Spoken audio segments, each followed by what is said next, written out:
16 साल की साक्षी जब गली से होकर गुजर रही थी तभी साहिल उर्फ सरफराज ने उसे रोका और उसके ऊपर एक नहीं दो नहीं बल्कि 30 से 40 बार चाकू से ताबड़तोड़ वार कर दिए। इसके बाद भी उसका मन नहीं भरा तो उसने मरी हुई साक्षी पर पत्थर से वार करके उसे बुरी तरह से कुचल दिया। और इससे भी शर्म की बात तो ये है कि जहां पर यह घटना घटित हो रही थी वहां पर खड़े लोग तमाशबीन बने रहे मगर किसी ने उसे बचाने तक की कोशिश नहीं की। शायद साक्षी उनकी अपनी बहन या बेटी होती तो जरूर वे उसे बचाते।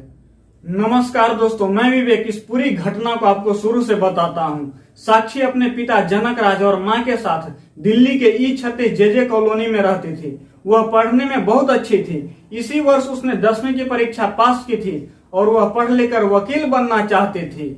उसका अफेयर साहिल उर्फ सरफराज से चल रहा था। जब साक्षी की मां को पता चला कि उसकी बेटी का अफेयर साहिल नाम के किसी मुस्लिम लड़के के साथ चल रहा है तो उसने इस बारे में अपनी बेटी से कई बार पूछने की कोशिश की, लेकिन उसने अपनी मां को कुछ नहीं बताया। इसी बीच जब the Kerala story movie release हुई और हर तरफ कन्वर्जन और लव जिहाद का न्यूज छाया रहा तो साक्षी को एहसास हुआ कि शायद वह कुछ गलत कर रही है और वह थोड़ी सतर्क हो गई।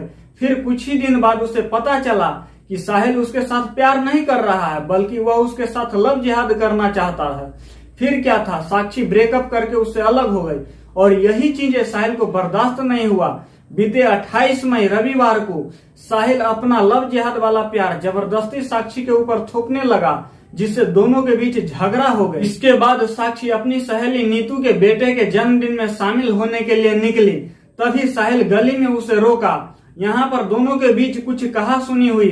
फिर हत्या के इरादे से आया साहिल चाकू लेकर साक्षी के ऊपर टूट पड़ा। उसने ताबड़तोड़ साक्षी के ऊपर वार करने शुरू कर दिए। सामने आई सीसीटीवी फुटेज में साफ दिखाई दे रहा है कि साहिल साक्षी को चाकू से गोद रहा है। गली में आते जाते लोग दिखाई दे रहे हैं मगर किसी ने उसे बचाने की हिम्मत नहीं जुटा पाई और साहिल साक्षी की हत्या करके फरार हो गया। साक्षी के पिता की तहरीर पर थाना शाहबाद डेरी में आईपीसी के धारा 302 के तहत आरोपी के खिलाफ केस दर्ज किया गया है। इसके बाद पुलिस ने साहिल उर्फ सरफराज को उत्तर प्रदेश के बुलंदशहर से गिरफ्तार कर लिया है। साक्षी के माता पिता ने अपनी बेटी के हत्यारे के लिए फांसी की सजा की मांग की है। मैं आप सब लोगों से पूछना चाहता हूं कि आखिर कब तक आफ्ताब और साहिल जैसे लव जिहाद करने वाले दरिंदों के दरिंदगी का शिकार साक्षी और श्रद्धा जैसी बहन बेटियां होती रहेंगी। अगर इस घटना से आपका भी खून खौल उठा हो इस कमेंट बॉक्स में भर दीजिए, साहिल को फांसी दो। जय हिंद।